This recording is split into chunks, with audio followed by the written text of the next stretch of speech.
March 11 മുതൽ വിറക് കട്ടകൾ കേരളത്തിന് പുറത്തേക്ക് കൊണ്ടുപോകുന്നത് തടഞ്ഞുകൊണ്ടുള്ള സർക്കാർ ഉത്തരവിനെതിരെ Kerala state timber merchant association Kannur ജില്ലാ കമ്മിറ്റി ലക്ഷക്കണക്കിന് വരുന്ന കർഷകരെയും ചെറുകിട മരവ്യാപാരികളെയും തൊഴിലാളികളെയും തകർച്ചയിലേക്ക് നയിക്കുന്ന ഉത്തരവ് പിൻവലിക്കണമെന്ന് ജില്ലാ ഭാരവാഹികൾ തളിപ്പറമ്പിൽ നടന്ന വാർത്താ സമ്മേളനത്തിൽ ആവശ്യപ്പെട്ടു.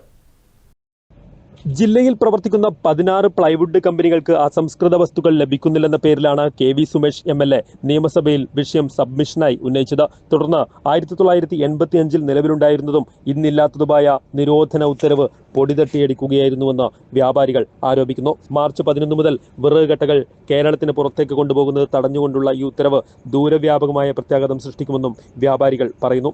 ജില്ലയിലെ പ്ലൈവുഡ് കമ്പനികൾ ന്യായവില നൽകാത്തതാണ് നിലനിൽക്കുന്ന അടിസ്ഥാന പ്രശ്നം. ഇത് മറികടക്കാനാണ് തമിഴ്നാട്ടിലേക്ക് മരക്കട്ടകൾ കൊണ്ടുപോകുന്നത്.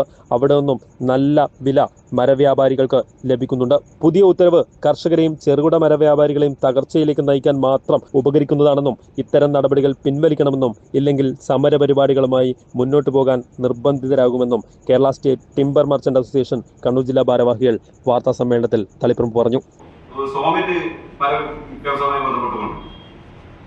സോമിറ്റുകൾ ജില്ലയിലെ അതിന്റെ സംസ്ഥാന ജില്ലയിൽ മാത്രമല്ല സംസ്ഥാനത്ത് നമ്മുടെ കേരളത്തിലെ മിക്ക സോമിറ്റുകളിൽ നിന്ന് ആഴ്ചയിൽ 2-3 ദിവസമാണ് വർക്ക് ചെയ്യുന്നത്.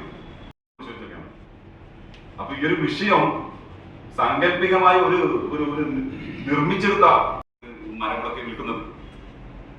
അപ്പോ ഇത്തരത്തിലുള്ള ഒരു സംവിധാനം, അതായത് വില നൽകില്ല എന്നുള്ള V Rasik, PK Pavithran, PV Satheesh Kumar, Sarun Thomas, Mahesh Valakkai എന്നിവർ വാർത്താ സമ്മേളനത്തിൽ സംബന്ധിച്ചു.